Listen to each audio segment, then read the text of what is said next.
Good afternoon, everyone. I get to go be the first speaker for the afternoon, so I hope you all enjoyed your lunch. Richard New was the original speaker. He had to travel, so I stepped in for him. So I'm going to give you a research presentation with some additional business excitement. Let's get us started off with the title. So, emerging trends in compute architecture. So why is it important for us at Western Digital, we are a data infrastructure company, to talk about that is we need to understand how do customer needs change the compute architecture so we can solve people's problems. We need to think about how we are deploying processing power within our storage products to store data. And lastly, we need to think about how will the ecosystem evolve, and we understand how will our future products connect into that. Some of these considerations also set us off on a journey to look into undertakings like engaging into RISC-V ecosystem. I'll talk a little more about that. I'm required by our legal department to give you the one-pager on forward-looking statements, which says that reality may be better or worse than what I'm telling you it's going to be, and please do not trade on it. That is the gist of the slide. So we have the liability disclosures. If you have any questions during my talk, please feel to raise your hand and we can address it. Otherwise, I'll be happy also to address some questions at the end of the talk. This is the one-page marketing slide talking about Western Digital, a leading data infrastructure company. What is important about it is if you look at the top row is the portfolio breadth, right? We're trying to really address all solutions, whether it's consumer, whether it's enterprise, whether it's OEM, whether it's hyperscaler, whether it's cheap and deep or fast and expensive. And we do so with a strong technology portfolio, as also expressed in the patents. And we have global scale. Global scale is not only expressed by number of employees, which is stated here, but global scale is also of how fast can you ramp from 1 to 100 million. Now, 100 million. That's really something that you gotta digest for a second, right? And that's just to give you a scale, right, of operation. Customer value is another point that's very important, with a whole portfolio of brands, right, or alongside for all the different needs. In addition to that, we're also looking at silicon to system innovation and engineering. We believe that not only is it important to have the right media, 3D NAND, head and media, test and packaging, but you also got to wrap this into storage devices with controller firmware, mechanical packaging, and testing, of course, and then further transpose that into storage platform solutions where you can have a high-level aggregation of those storage solutions. All of that, again, into a whole slew of different markets. That is kind of like the overview for Western Digital. So when we look into the data creation growing exponentially, there are two things that are relevant from my perspective. One is, what's the overall data created, right? But what is even more relevant is how much of that is actually stored and for how long is it stored, right? So we can say, for say, three things. More data is generated by a long shot. That data has to be processed in or near to real time in order to unleash the value, which poses a challenge. And data is stored for a longer period of time. So in 50 years from now, when you have the next generation looking at the Facebook pictures from today, people expect that that is something that can happen, right? Granted, we don't know what Facebook's going to be called back then or back in the future. But we expect that data will be stored. And then, of course, another thing that is very important is that more and more data is generated or originated at the edge, as well as it is generated by machines. All of these things are important for us to consider. It's already extremely difficult to predict human behavior. right? It's going to be an interesting one to predict the behavior of machines. Now, you may think this is easy, but remember, those machines were programmed by humans, right? So that may have another compounding effect. When we look at the insatiable growth of data, so one of the things, and we should add in the next revision of the slide tape here as well, but we have the rise of Flash, clearly. Yet again, HDDs are here to stay. By show of hands, I just want to see, fast forward into 2030. Who believes that more than 50% of the bits worldwide will be on Flash by 2030? Raise your hand. One, okay. There we go. Yes, that is kind of like in line, right, with where we are. The most extreme forecasts that I've seen are about 50-50 split in 2030. Mind you, that assumes that Flash has major leap forward in technology, right, making this not a hundred of trillions of dollars of capex exercise, right? And we still see that HDDs will represent the lion's share of bits when you look into the long term, right? And at the same time, Flash is here to serving us in high performance applications. And if we, again, fast forward the slide in the next iteration, we need to layer persistent memory on top of that, right? Which has a storage and a memory use case. And at the bottom of that, we're going to have tape or next generation of tape. So clearly, we will see that there is a lot of opportunity to innovate in the future, and a lot of demand is ahead of us. Question. Yes? On the slide, is that everything that has been already stored, or just that is sold in that year? It's looking backwards as well, is it? Yes, this is not looking backwards. This is not a cumulative. This is a shipment slide. I know that some people track cumulative, right, and that's where we're always getting confused. But this is a shipment, a snapshot, right? Now, just to give you an idea as well. So when we do these long-range forecasts, we look at 2030 again. We're looking at 5 to 7 zettabyte, maybe at the low end, maybe at the medium range, 10 to 12, and 15 to 20 zettabyte at the high end, right? So that has major implications, right, as to what is used, right? And then, of course, we have to ask ourselves the question, what other solution will be on the horizon here, right? So as we look into a hard disk drive technology, and that's just a one-page high-level slide, and don't worry, I won't walk you through on how to make a disk drive, but I want to just walk you through the different swim lanes here. And the top swim lane is the recording head, right? Now, what is not obvious to everyone is that this recording head is made in a semiconductor wafer fab. And you may also not know that Western Digital is actually the only NAND Flash vendor that has 2 semiconductor wafer fabs in the Silicon Valley.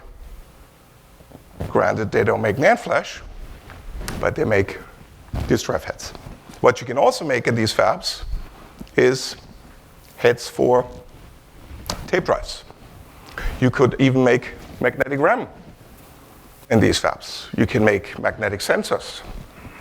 Just to give you a flair of the reach of the baseline technology, right, that is there. Next one is the recording media technology. That's another miracle when you look at the stack. And that all combined with the mechanical components, it is amazing where I think my colleagues refer to it as a Boeing 777 flying 7 nanometer off the ground. It's kind of like the analogy to give you an idea on how this all comes together and works. Many of these media technologies have found derivatives also in other industries. When you look at, there were attempts to take the media technology, for example, sputtering media also into solar, for example, just to give you some broader reach of idea here. When you look at the recording technologies, I think the most important thing here is that when we look back in the past, we went plane, now we are perpendicular. The effect here is where you have a write head followed by a read head that senses the magnetic orientation of the grains, that typically is up or down. You have magnetic regions that can be distinguished. And the magnetic trilemma here is to reduce cost. You need to reduce the grain size. When you do that, you reduce the thermal stability. In order to increase the thermal stability, you need to increase the magnetic stiffness, which requires you to develop new heads so you can write this.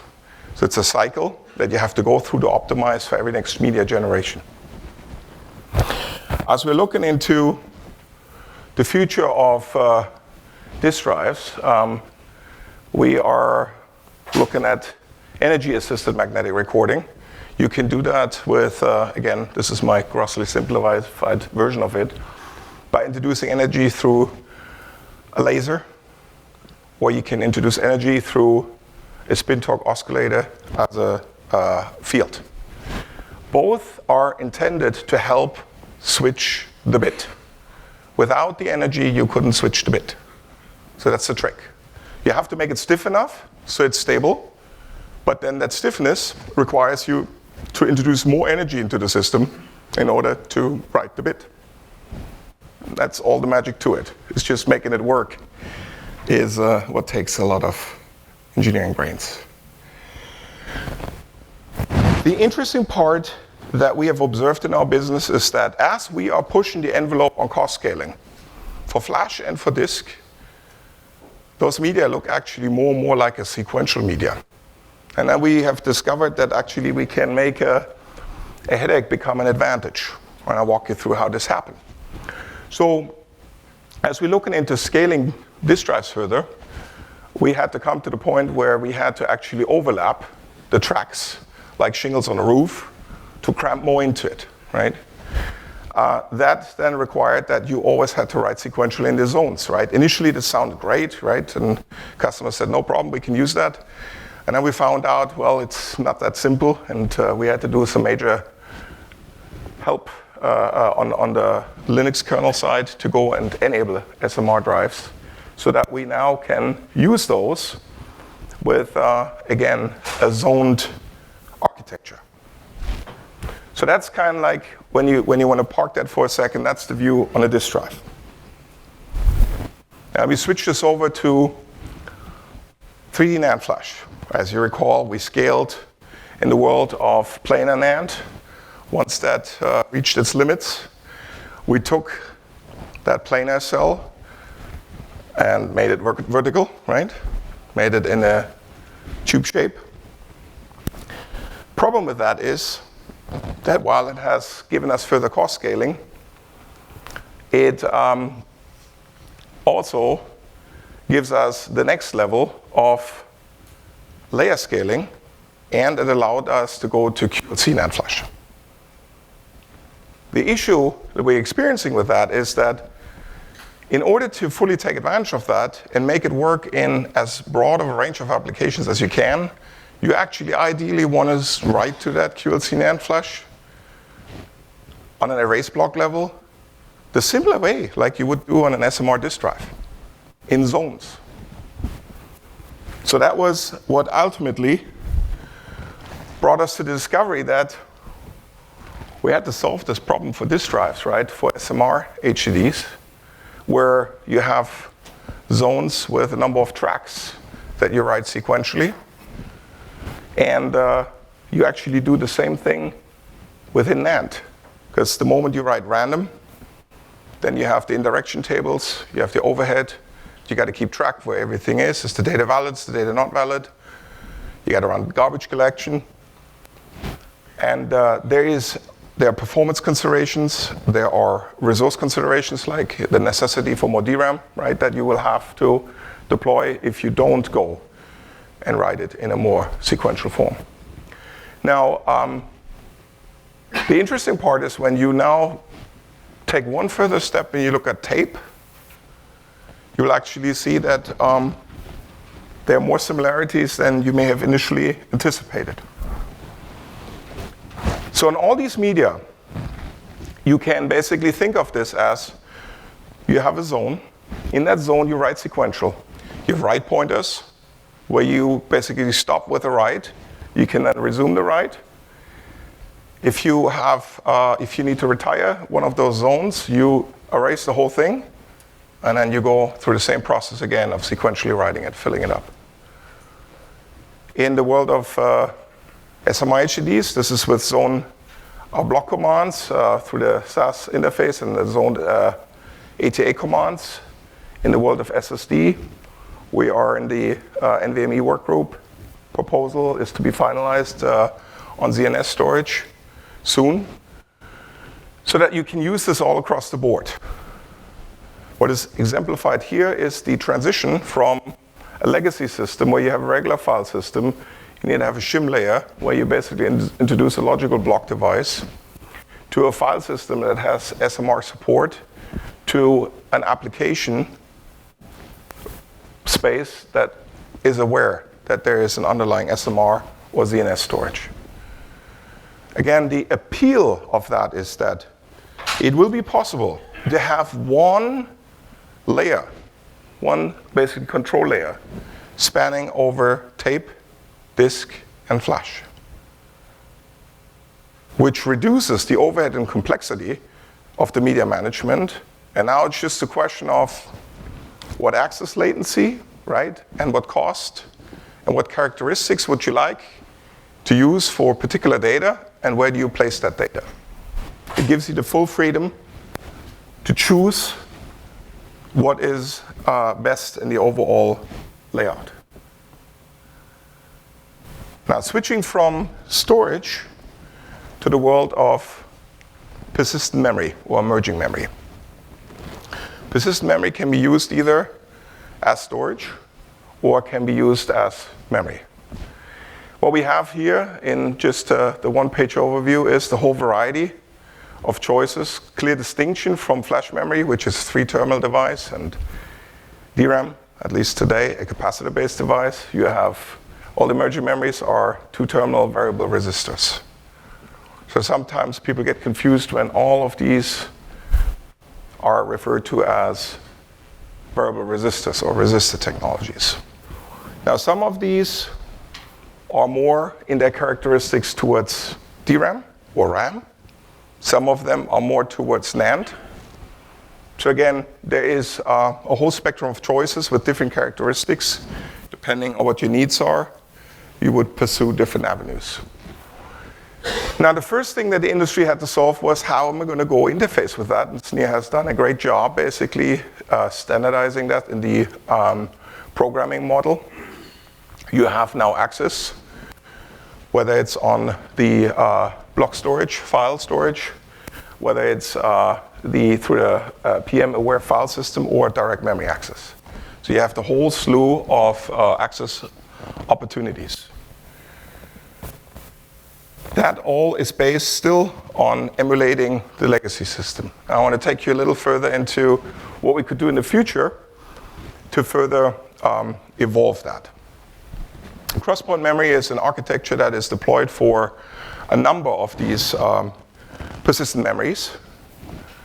And it is, in a grossly simplified version, a crosspoint array where you have a memory element with a ideally non-ohmic selector element that allows you to have a crosspoint memory cell. You can have at the core of this memory cell various of these persistent memory technologies that I showed you before. Again, it creates different performance spec cost points where you can have a choice in it.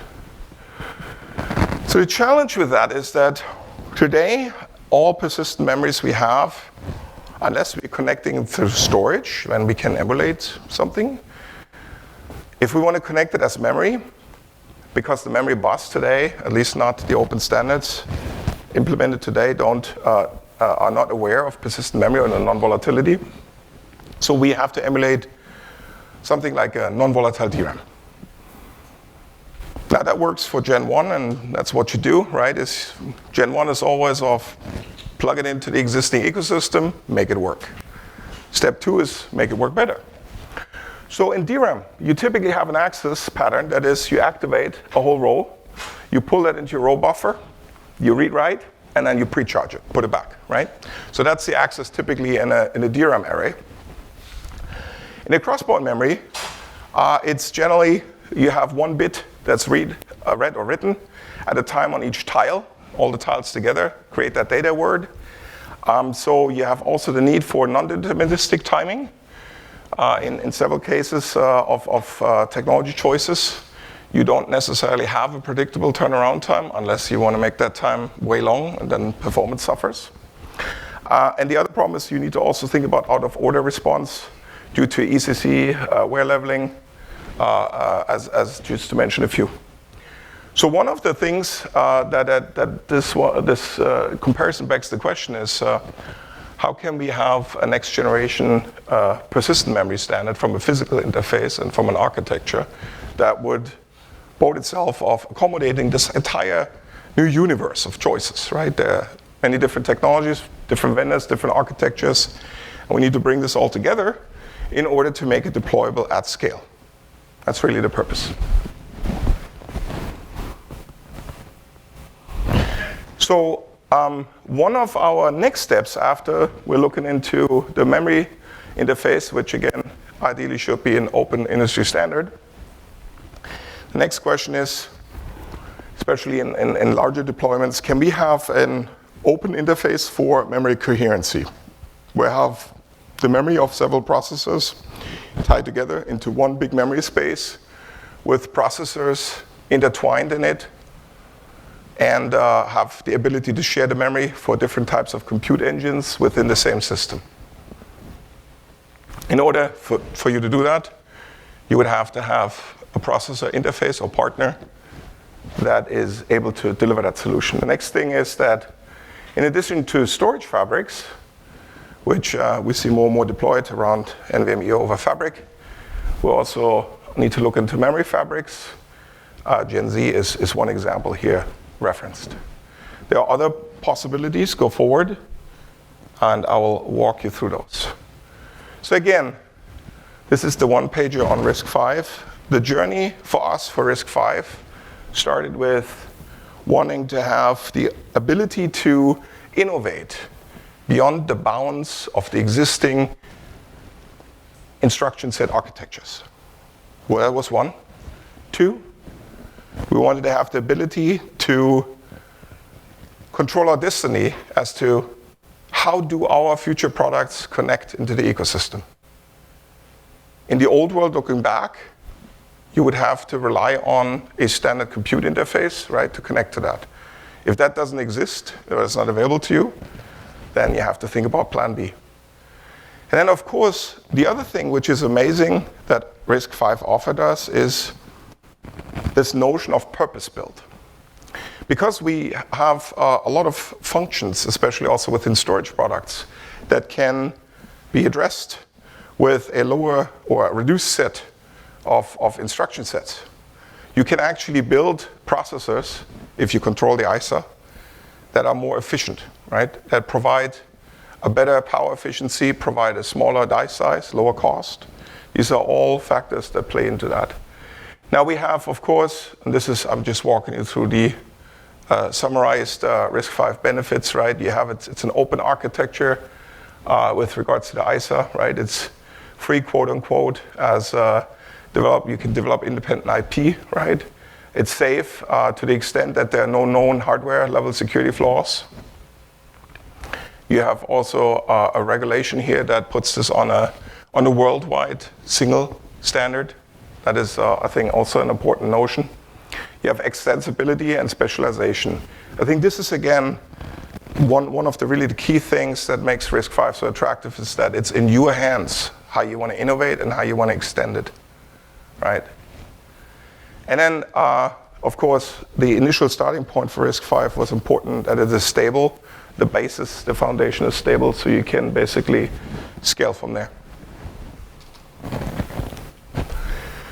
So when we originally engaged in that, we said that we need to contribute as well to that effort and think about what we can do to help the ecosystem grow. So I had actually the pleasure to originally calculate the number of cores we're shipping, and I can tell you it is more than 1 billion. I've run the number myself. Mind you that the core count per product in many cases is more than one, okay? I'll tell you that. So encourage everyone to play with it and evaluate it, and let us know what it could do, what we could do to further improve it, which is the intention here. Another thing that we also And I took was the definition of OmniExtend, which is the open coherent memory fabric. That is the combination, as I showed you, of the memory coherency and the fabric. Now, since we are not the masters of defining new fabrics, we basically said, what fabric does exist that we can use that fits the bill? And when you look at Ethernet, that seemed to be a good choice with regards to it's broadly available, it is low cost, and it has a long scaling path forward that's ahead of it, which is what was our choice here, or what was sourcing our choice here for OmniExtend. Again, this is also available from GitHub for you to download and play with it.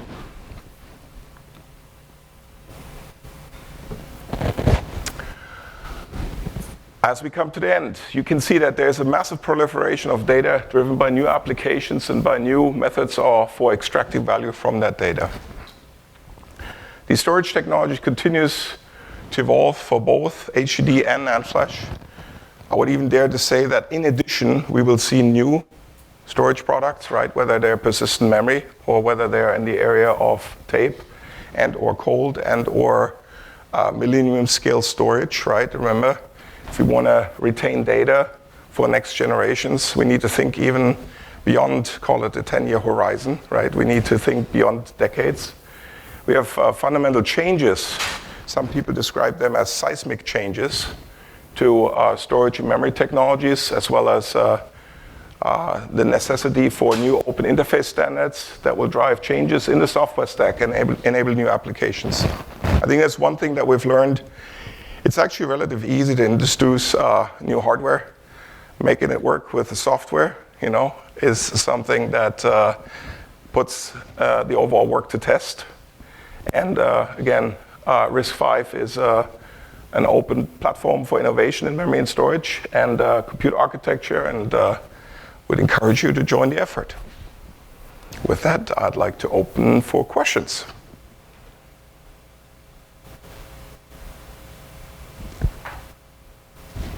Go ahead. Do we have a microphone, or? Well, otherwise, just ask the question, I'll repeat it. Thanks for sharing lots of technology details. About OpenExtend. Yes. OmniExtend, yes. Yes. About how it relates to other things that we are hearing about, like CXL. I would say it's an alternative connectivity, right? Where you have memory coherency. I mentioned Gen Z, there's CXL, right? There are different use cases, purposes, right, that all these were built for. And I think we'll need to flesh out as an industry, right, on how we can sort this out into ideally a minimum number, right, of technical choices that provides the highest value. Sometimes, it's important to just start a trend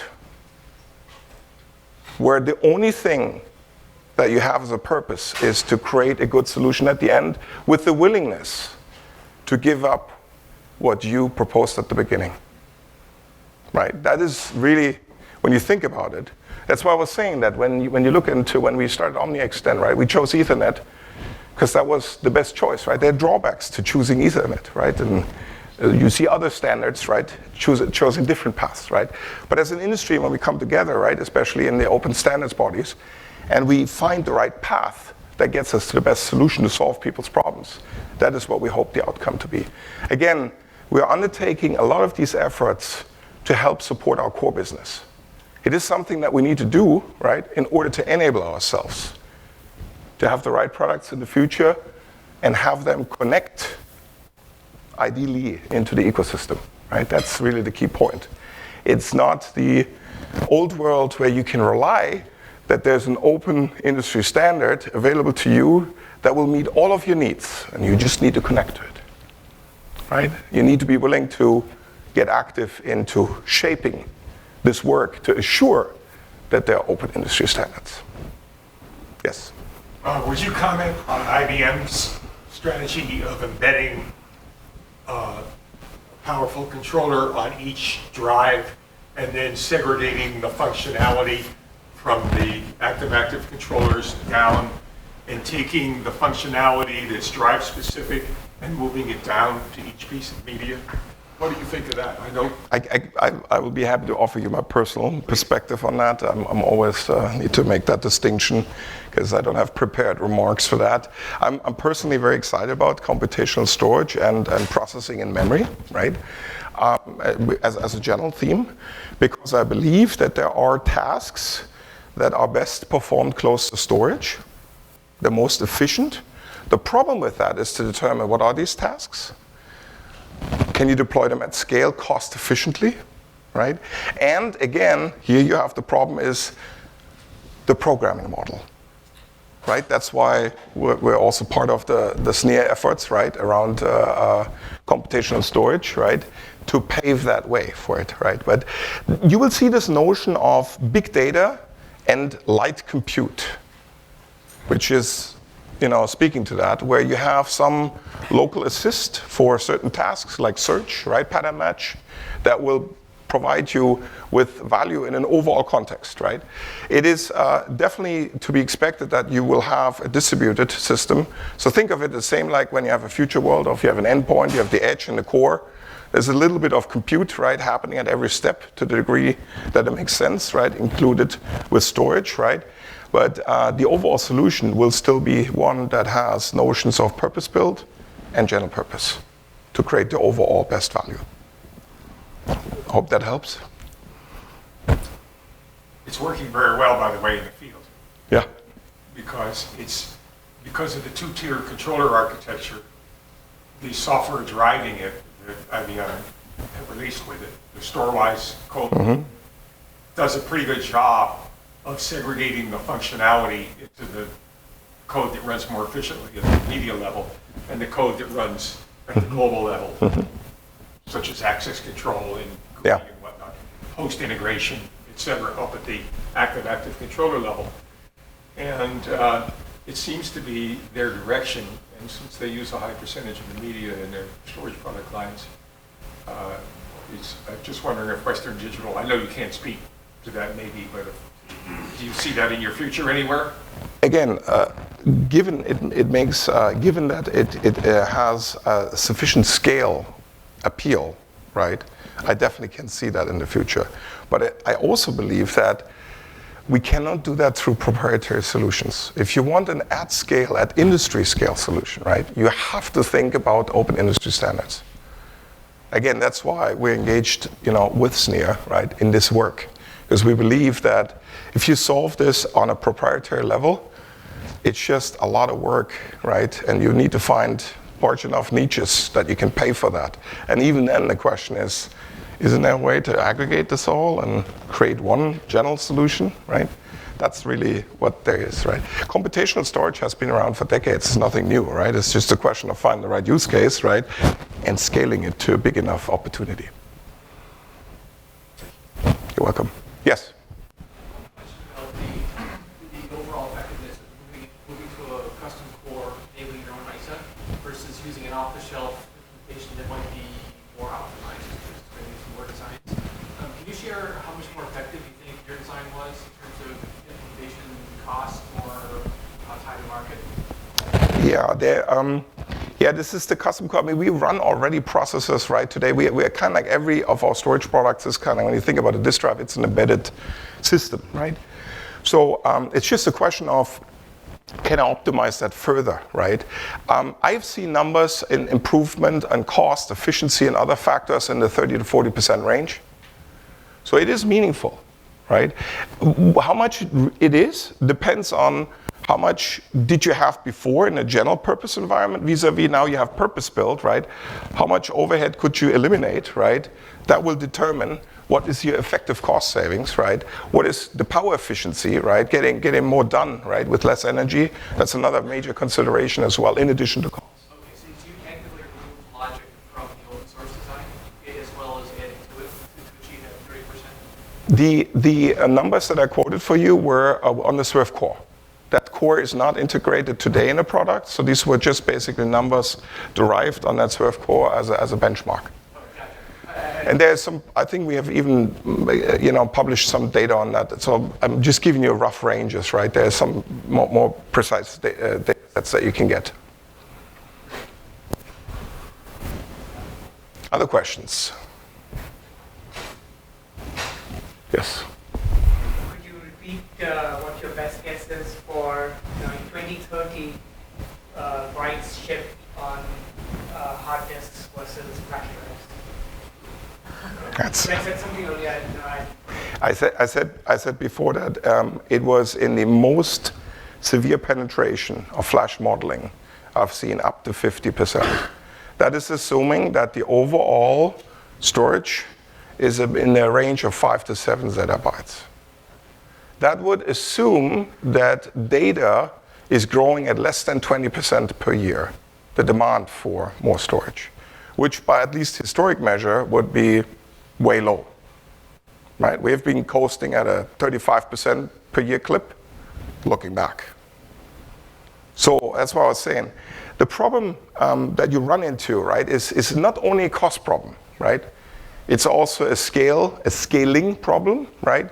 And it's also the question of how can I architect it that I can use, right, the right blend of media.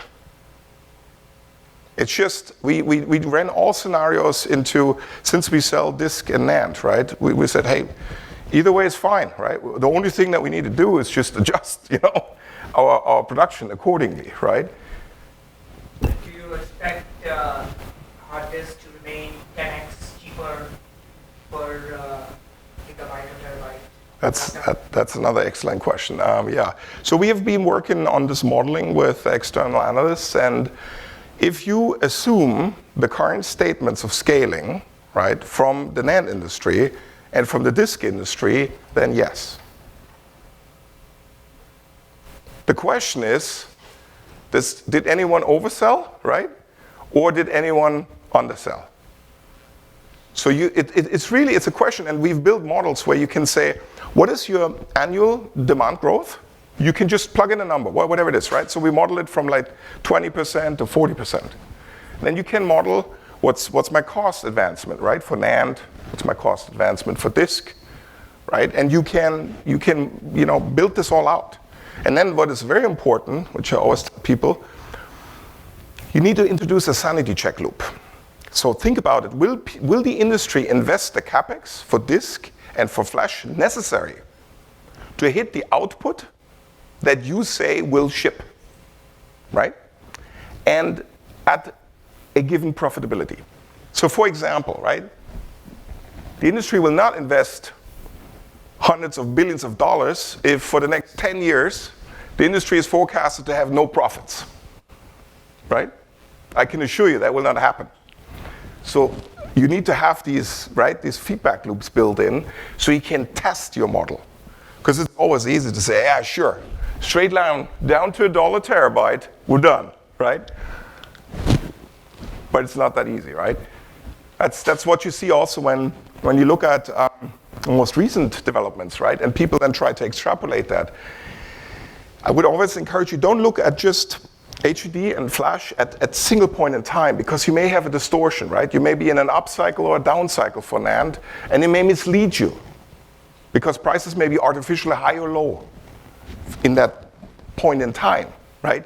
So you got to look at this over a longer period of time and try to at least eliminate that cyclicality and get more on a normalized path if you want to get to the right answer, right? Because there are times, certainly, and depending on what products you compare, right, it's less than 10x, right? Over time, when you look at that.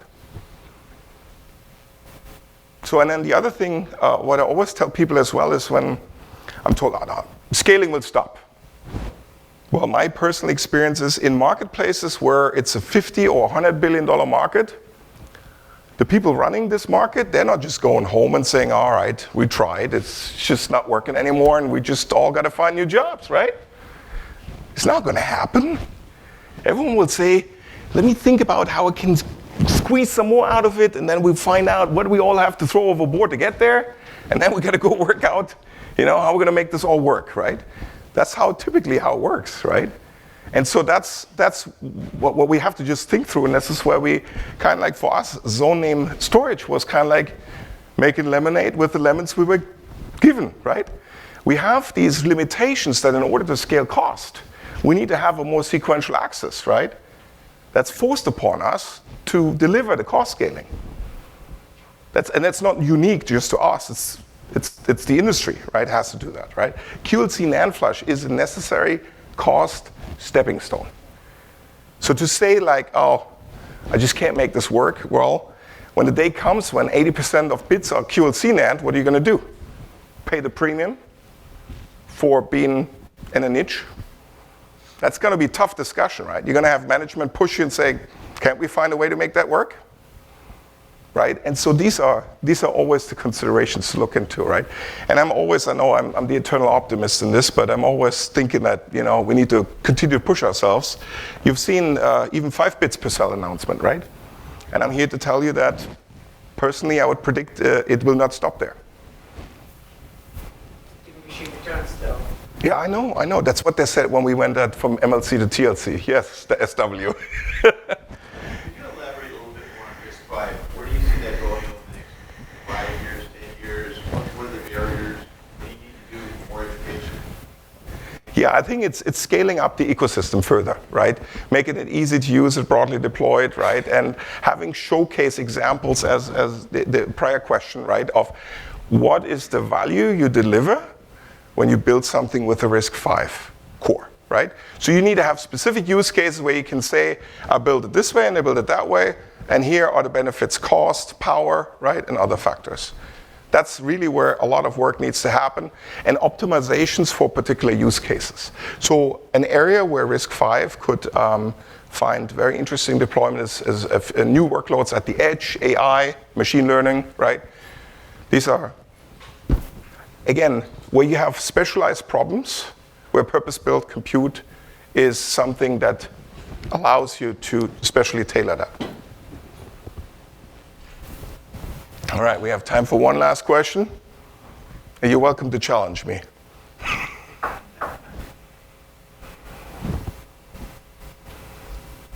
All right. Okay, if there are no further questions, thank you very much. Appreciate it.